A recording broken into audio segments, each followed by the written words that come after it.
मैनू बड़ा चंगा लगदा तेरे दर ते लगदे हैं मेले तेरे दर ते लगदे हैं मेले सतगुरु भजन होए हर वेले समझो बड़ा चंगा लगदा आ मैनू बड़ा चंगा लगदा आ मैनू बड़ा चंगा लगदा मेरे मन वाली हर नू ही लावे समझो बड़ा चंगा लगदा आ मैनू बड़ा चंगा लगदा तेरे दर ते लग दुर्लभ जो देवताओं को भी दुर्लभ है, वो जीवन हमें मिला है। उसी में ही लिखते हैं कि साधन धाम मोक्ष का द्वारा पाई न जहे परलोक स्वारा।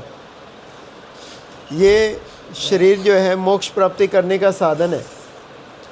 इसको पाकर के भी अगर हमने परलोक न स्वारा तो सो प्रतर दुख पावे है, इस सिर धुन धुन पछताए। प्रतर यानी वहाँ और यहाँ दोनों जगह सिवा दुख के फिर कुछ भी मिलने वाला नहीं है अगर इस साधन का सदुपयोग ना किया तो। जैसा स्वामी जी ने कहा कि बड़े भाग्य मानुष तन इन्होंने कहा भाई प्राप्त मानुष देहरिया गोविंद मिलन को हो तेरी बरिया, यानी ये जीवन उस गोविंद से परमात्मा से मिलने के लिए मिला है। अवर काय तेरे किते ना काम, और जो कुछ करते हैं वो किसी काम आने वाले नहीं है। अवर काय का मतलब ये नहीं कि तुम खाना ना खाओ, पैसा ना कमाओ, काम धंधा करो, संसारिक व्यवहार निभाओ, कर से कर्म करो विधि नाना, चित्त राखो जह कृपा निदाना। अपने चित्त को प्रभु चरणों में जोड़कर संसार में विचरण करो। मिल साध संगत बज केवल नाम, उसमें जो आ रही थी अगली लाइन, इस संतों का संग करो और नाम का जाप करो। ये जीवन, उससे जीवन के उद्देश्य की पूर्ति होगी। अवर काय का मतलब ये है कि मत्था टेक लेते हैं, बानी सुन लेते हैं, सत्संग सुन लेते हैं। खाली सुन लेने से या मत्था टेक लेने से बात नहीं बनती। पिताजी को मत्था रोई टेक के उनकी बात का आदर ना करें तो फिर पिताजी भी निराश होते हैं कि मेरी बात तो मानता नहीं है, मत्था रोई टेक लेता है। तो उसी तरह अधिकांश क्या है, आज की भक्ति ये रह गई है, पूजा कर लो, मत्था टेक लो। जब तक हम जो वचन है उनके वचनों का पालन नहीं करेंगे, जो हमारे गुरुजनों ने वचन किए या श्री गुरु महाराज जी ने जो उपदेश दिया, उस उपदेश पर अगर हमारा अमल नहीं है तो बात नहीं बनेगी। खाली आम आम कहने से मुंह मीठा नहीं होता, जब हम खाएंगे तो आनंद आएगा। वो एक गरीब आदमी था, बड़ी मुश्किल से उसने मेहनत करके खुद भूखे रह करके भी बच्चों को पढ़ाया लिखाया, नौकरी लग गई। दोनों बच्चे बाहर चले गए, दिल्ली चले गए, नौकरी लग गई उनकी। तो वो बुजुर्ग जो थे थोड़ा बीमार रहने लगे। वो वैद्य के पास गए, वैद्य ने नबई देखी, कहने लगे कुछ भी नहीं, तेरे को कमजोरी है, बादाम वगैरह खाया कर ठीक हो जाएगा। उसने कहा बादाम कहाँ, भी तो कर्जा इतना सिर चढ़ा हुआ है, रोटी बड़ी मुश्किल से पूरी होती है। कब तो तेरे लड़के नौकरी लग गए, उन्हें बोलो 5-5 किलो बादाम भेज देंगे। उसने कहा बात तो ठीक है। एक एक पत्र लिखा, एक ने तो पत्र पढ़ते ही 5 किलो बादाम पार्सल करवा दिए। दूसरे ने कहा अरे वाह, पिताजी का पत्र आया। कभी माथे पे लगाए, कभी चूमे, पूजा घर में रख दिया, रोज़ मत्था टेके, रोज़ धूप बत्ती करे, आरती उतारे। 6 महीने बाद दोनों घर पे आए। अब पिता उससे बहुत निराश थे। कहते पिताजी बात क्या, तुम मेरे से निराश क्यों? कहा एक काम कहा था, तूने बादाम नहीं भेजे, तेरे को पत्र लिखा था। कहते पिताजी मैं आपके पत्र की इतनी कदर करता हूँ, मैंने हज़ारों रुपए तो उसके पूजा करने में, धूप बत्ती करने में, आरती उतारने में लगा दिए। रोज़ मत्था टेकता हूँ उस पत्र को। तो पिता गुस्से में कहते हैं चूल्हे में गई तेरी वो आरती पूजा की हुई। जो बात उसमें लिखी तूने उस पर अमल नहीं किया तो उस आरती करने का भी क्या फ़ायदा। मेरे को बादाम ही नहीं मिले, तेरी आरती का मैं क्या करूं। तो उसे मानती बाहर के कर्म कांड में आज के लोग ज़्यादा उलझे हुए हैं। जो ग्रंथ कहते हैं, शास्त्र कहते हैं, महापुरुष कहते हैं, उनके वचनों का पालन नहीं कर पा रहे। जो भजन अभ्यास के लिए हमारे महापुरुष कहते हैं, गुरुजन कहते हैं, बुजुर्गों ने जो कहा, तो उसका पालन नहीं कर पा रहा आज का मानव। कलयुग का इतना ज़्यादा प्रभाव है, तो हमें इस चीज़ को समझने की ज़रूरत है। जितना खाना पीना सोना ज़रूरी है, उससे ज़्यादा ज़रूरी मालिक की बंदगी है। खाना चाहे छूट जाए, सोना चाहे छूट जाए, लेकिन मालिक की बंदगी का नियम नहीं छूटना चाहिए। ऐसा प्रयास करो। ज़्यादा आपको उपदेश देने की ज़रूरत नहीं, आप तो वैसे ही संत परिवार से हैं। तो ये हमारा परम धन है, इसका अधिक से अधिक संग्रह करने का प्रयास करें जिससे मानव जीवन सार्थक हो, आनंद में हो, सुख में हो। और जो परंपराएं हमारे बुजुर्गों की रही हैं वो परंपराएं सदा सदा इस परिवार में बनी रहे। बोलो जयकारा बोल मेरे श्री गुरु महाराज की जय। उनके जो है उनका बहुत सहयोग मिलता है। और शादी होती है हमारी। और योगी परमहंस महाराज जी ने गली निवासी भगवान जी ने ये कहा था कि उन्हें राम कहो तो राम है, कृष्ण कहो तो कृष्ण है, नानक कहो तो नानक और कबीर कहो कबीर जी का सिद्धांत, क्योंकि हमारी जो परंपरा है ये अंततों को तो उधर ही मिलती जा करके। हमारी जो दीक्षा परंपरा है, नाम दीक्षा परंपरा है, नाम की जो प्रणाली पद्धति है ये उधर से ही चली है धीरे धीरे। क्योंकि जो रामानंद जी महाराज थे, कबीर जी उनके शिष्य थे, रामानंद जी सन्यासी थे, और उनकी जो पीछे परंपरा थी वो भी सन्यासियों की परंपरा थी, ब्रह्मचारियों की परंपरा थी। तो रामानंद जी के अन्य सदग्रस्त शिष्य भी हुए, अब उसमें रहराज जी भी हुए, और उसमें अपना कबीर जी भी हुए। इसके साथ साथ में समकालीन महापुरुषों में इनसे नानक जी महाराज का भी संवाद रहा, साथ में गोरखनाथ जी का भी संपर्क रहा, साथ में मीरा भाई भी दर्शन करने के लिए आते हैं कि मेरे दादा गुरु लगते हैं, है ना, कबीर जी महाराज। तो ये परंपरा हमारी है। तो कबीरा संगत साध की साहिब आवे याद, और लेखे में सोई घड़ी बाकी दिन बर्बाद है। जितनी देर में हम संत संगत में बैठते हैं तब तक साहिब की याद आती है। शराबियों के पास बैठोगे तो काहे की याद आएगी और काहे की चर्चा होगी। जुआरियों के पास बैठोगे तो, लेकिन नाम जपने वालों के पास बैठोगे तो वही चर्चा होगी। परमहंस महाराज जी का अब से 7 दिन बाद उनका अवतार दिवस है, रामनवमी।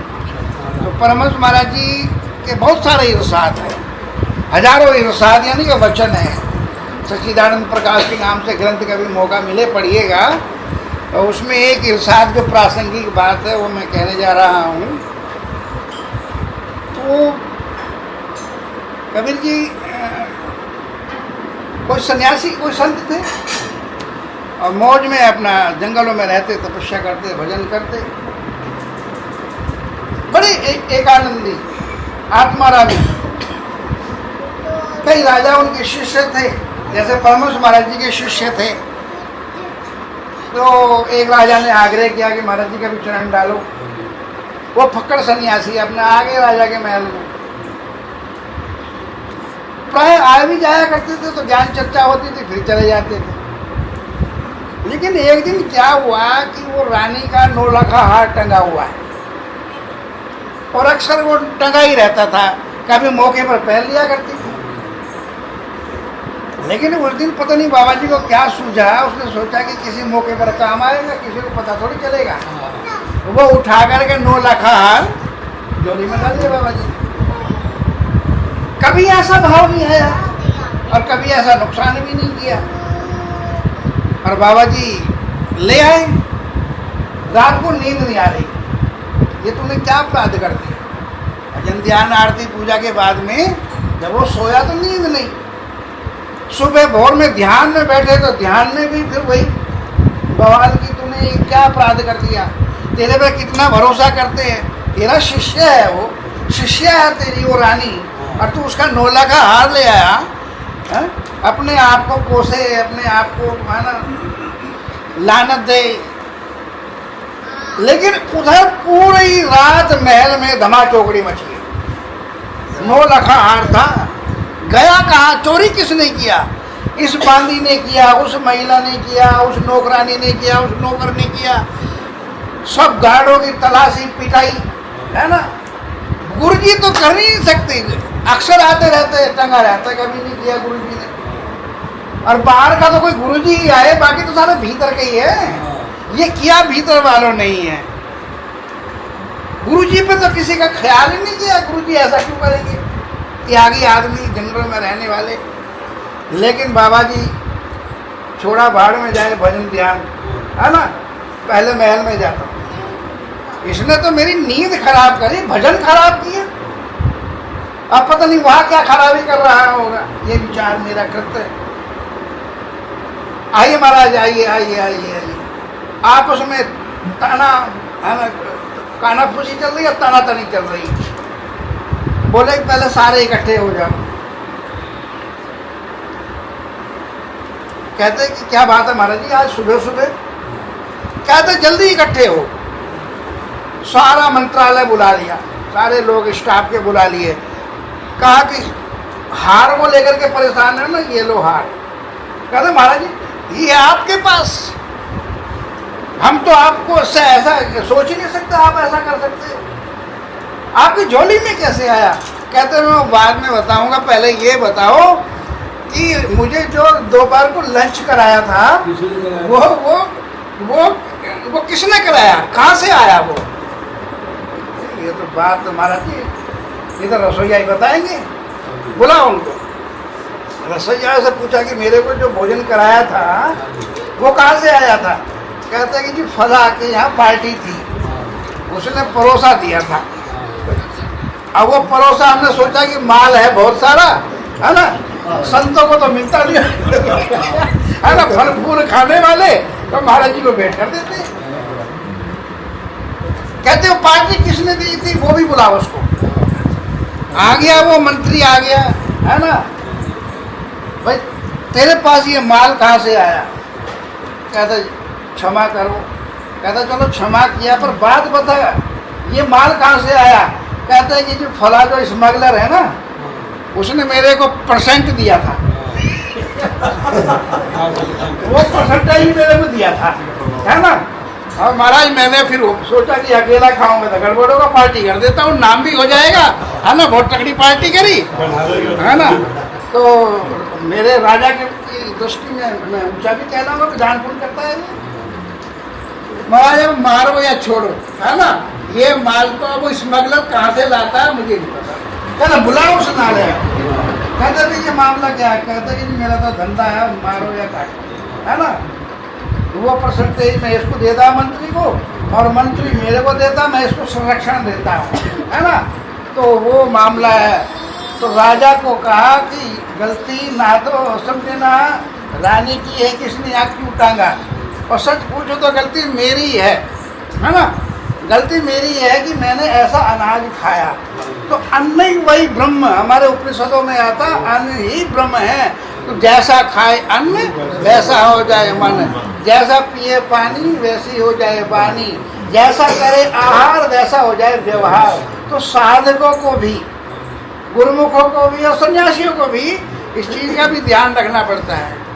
हम जब भिक्षा करते थे वृंदावन में, तो हम लोगों को ये कह दिया जाता था आचार्य की ओर से, फला सेठ के यहाँ का जो अन्न क्षेत्र है ना, वहाँ का मत खाना। फला का जो आश्रम में अन्न आ रहा है वो किसानों के यहाँ से आ रहा है, वो खाओगे बाबा जी तो ठीक रहोगे। और फला है ना मंत्री का, और फला है ना डालमिया का और बिरला का, उनका खाओगे तो बुद्धि खराब होगी तुम्हारी।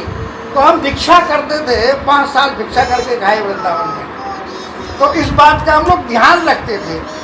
तो हम सन्यासियों को भी और तुम ग्रस्त वालों को भी, है ना, पार्टी खाने के रोज चल देते हो, आज फला के यहाँ पार्टी, आज फला के यहाँ, है ना। तो ध्यान रखो इन चीजों का, है ना। अन्न ही वही ब्रह्म, हर अन्न से मन बनता है। और सतगुरुदेव भगवान एक केवल साधु वास्ते ये आजकल साधु महाराज प्रति प्रकार से भजन कैसे करेंगे? आइसक्रीम भी मिल जाओ बाबा जी पास वाले ना दूर वाले कहते हैं पर हलवे जी खुश हो गए थे। बोलो जयकारा।